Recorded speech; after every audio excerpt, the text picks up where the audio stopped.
بعد عيد الفطر المبارك. صباح الخيرات لكل العرب في كل مكان، كل سنه وانتم طيبين. لازم انا كل يوم ابقى انسان جديد. انا لو انا يعني مع احترامي انا شخصيا، لو مجدي بدران النهارده زي السنه اللي فاتت او امبارح يبقى انا اصبحت متاخر، يعني متخلف. كفايه تاخر، مش عايزين نتاخر عن انفسنا ولا الاخرين ولا حضاراتنا. نستطيع ان احنا نبقى احسن من انفسنا النهارده ونتقدم، ان احنا نلجا للنمط اللي انا قلت عليه: رياضه، تغذيه جيده، تغذيه صحيه بعيده عن مكسبات الطعم والريحه والفاست فود. ان احنا نحاول نعمل عمل مهم جدا، حتى لو انت غني اعمل. العمل ده بينشط الحركه، والحركه تقي من السرطان وترفع المناعه. يبقى نحاول نغير انفسنا ونخلينا كائنات جديده مختلفه بعد كل عيد ان شاء الله. طيب، سؤال الاخير علشان حضرتك ذكرت جزئيه مهمه جدا.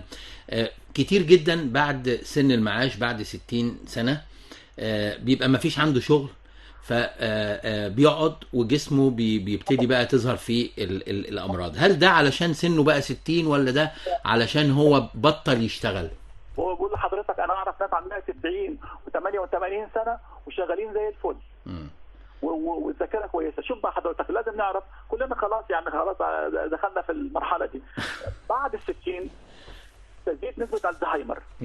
بعد ال60 بعد ال40 بفقد كل سنه من 5% واكثر من عضلات الهيكليه. عضلات اللي هي في دراعي ورجلي وقدمي وايدي سوف تختفي تضمر، هيحل محلها دول. انا مش هلاحظ نفس الحجم ونفس الوزن ويزيد، ولكن عضلاتي هتقل. مش هقدر امشي زي الاول، مش هقدر احرك ايدي. لو انا بشتغل، لو انا بتحرك، لو انا بنزل بطلع وبعمل مجهود كل يوم، امشي كل يوم ساعه مثلا، عضلات بتحافظ على نفسها من الفناء والبلاء. الحاجه الثانيه ومش هخبي على الناس، الزهايمر بعد 60 او 70 نسبته بتزيد. ممكن بعد 70 تبقى مثلا 15، بعد 80 25 26%، يعني ربع الشعب هيجي له الزهايمر. الحاجه الاكثر بقى ومش هنخبي على حد بقى، بعد الستينات والسبعينات السرطان بيزيد جدا. ممكن يعني ده نتيجه عدم الحركه.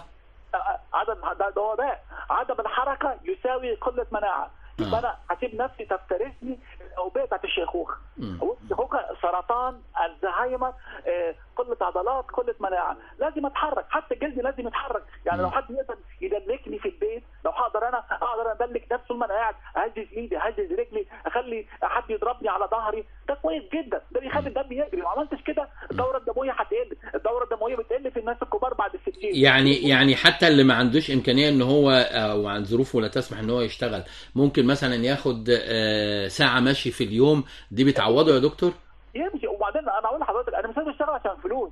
ممكن اشتغل بساعد الاخرين، ما اتطوع، ما اتبرع، اي حاجه. اروح اشتغل في اي مؤسسه بنصف اجر، ما اعرفش ايه. المهم اشتغل، عشان اللي هيقعد في البيت بيحكم على نفسه للاسف بالموت والاعدام المبكر. يعني العمل ثم العمل ثم العمل. اعمل حتى لاخر رمق، لحد اخر يوم في حياتي.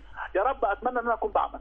أنا بشكرك جدا دكتور مجدي بدران، عضو الجمعية المصرية للحساسية والمناعة، ودايما مع